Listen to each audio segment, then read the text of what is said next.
이 북한의 김정은 전멸 이런 표현을 했어요. 해보자는 건가요? 굉장히 이례적입니다. 자, 차분하고 냉정하게 왜 이러는지 한번 오늘 그 이유 진단해 보겠습니다. 먼저 김정은 목소리부터 들어보시죠.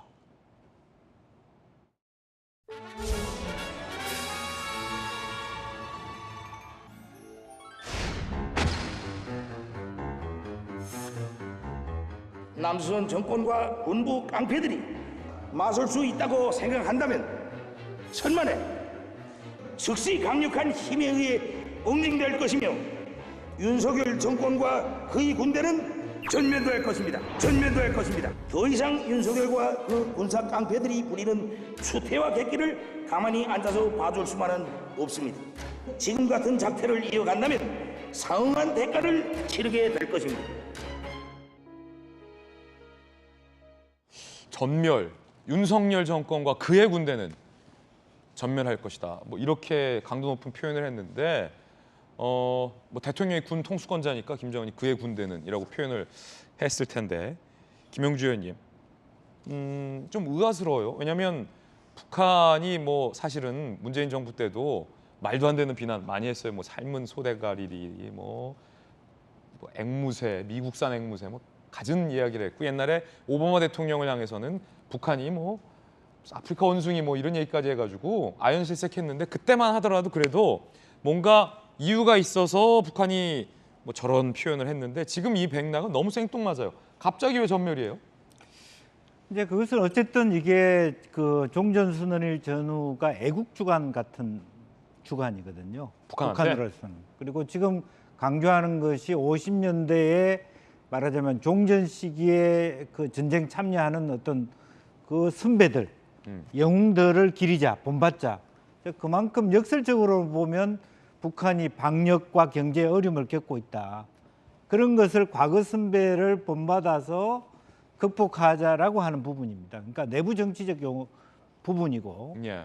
이지스함 같은 경우는 사실은 북한이 두려워할 수 있거든요. 그래요? 좀 더 시스템적으로 북한을 정찰할 수 있는 체제가 이지스함이란 말이에요. 방금 전에 봤었던 정부 대항함. 그런 것들. 그다음에 최근에 뭐 한미 동맹의 강화, 또 윤석열 대통령의 나토의 참가, 회의 참가 이런 것들은 사실 북으로서는 굉장히 그 강도 높게 비판할 수 있는 거리가 되고 결과적으로 이것은 내부적으로 보면 이제 국제적인 거나 뭐 그런 차원보다는 오히려 이와 같은 거리를 통해서 예.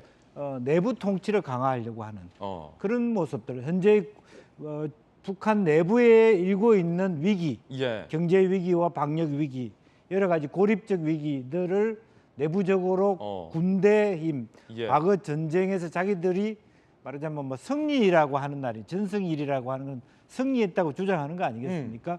그런 것을 통해서 애국주의를 고취시켜서 극복하겠다라고 하는 어떤 내부 정치용이다. 그렇게 봐야 될 것 같아요. 어쨌든 내부적인 메시지고 일종의 어떤 레토릭이다. 말로 하는 내부 정치다라는 말이긴 한데 그래도 윤 정권을 처음으로 윤석열을 실명으로 언급하면서 전멸이라는 쓰지 않았던 굉장히 강경한 발언을 한 것에 대한 이유가 뭘까라는 궁금증이 여전히 남아 있는데 특히나 박정호 의원님, 네. 우리 정부 입장에서는 북한한테 뭐 도와줄 거 없나?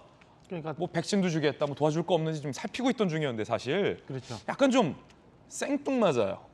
일단은 저 김영주 의원님 말씀 주신 것처럼 최근에 보면 임진강에서 북한에서 흘러 들어온 걸로 추정되는 예. 시신들도 발견되고 그랬잖아요. 굉장히 내부 상황이 어려운 것 같아요. 그 내부 상황을 좀 극복해 내고자 하는 목적이 분명히 하나 있는 것 같고 지금 시간만 남았습니다만은 사실은 핵실험 한다는 거 아니에요? 예. 그 핵실험이 임박한 것 아닌가. 그 군부를 떼기 위해서 어제 같은 말도 안 되는 뜬금없는 말폭탄을 했고 긴장을 고조시키기 위해서 이제 군부를 떼고 있는 시기다. 그래서 조만간 뭐 제가 볼 때는 핵실험을 통해서 예. 또 다시 국제 관종으로 한번 등극하고 싶어하는 여러 가지 포석이 있어서 어제 저런 말을 하지 않았나 저는 이렇게 추정을 합니다. 그렇군요. 예전에는 북한이 서울 불바다 얘기 꺼냈을 때 우리 국민들 일부가 라면 사재기하고 그랬죠. 김치 사재기, 쌀 사재기 하는데 사실 서울 불바다 발언보다 이 전멸 발언이 더 센데 대한민국 국민들 뭐 동요하지 않거든요. 그만큼 우리 대한민국 국민들의 자신감과 자존감, 이 수준이 그때와 다르다는 겁니다. 그러니까 북한은 명확히 알아야 되는데 이렇게 말장난으로 한반도 위기 고조돼 택도 없는 얘기다라는 이야기 한번 드리고요. 용산 대통령실에서 이 김정은의 발언에 입장을 내놨습니다. 강인선 대변인입니다. 북한 김정은 위원장이 대통령 실명을 거론하며 위협적인 발언을 한 것에 대해 깊은 유감을 표명한다. 정부는 북한의 어떠한 도발에도 상시 대비 태세를 갖추고 있으며 굳건한 한미동맹을 바탕으로 국가 안보와 국민의 안전을 지켜나갈 것이다. 대통령실에서는 정제된 입장을 내놨어요. 그래라 유감이다 이런 겁니다. 그런가 하면 전승절 기념행사에서 이설주가 눈물을 흘린 장면이 포착됐다고 하는데 왜 울었을까요?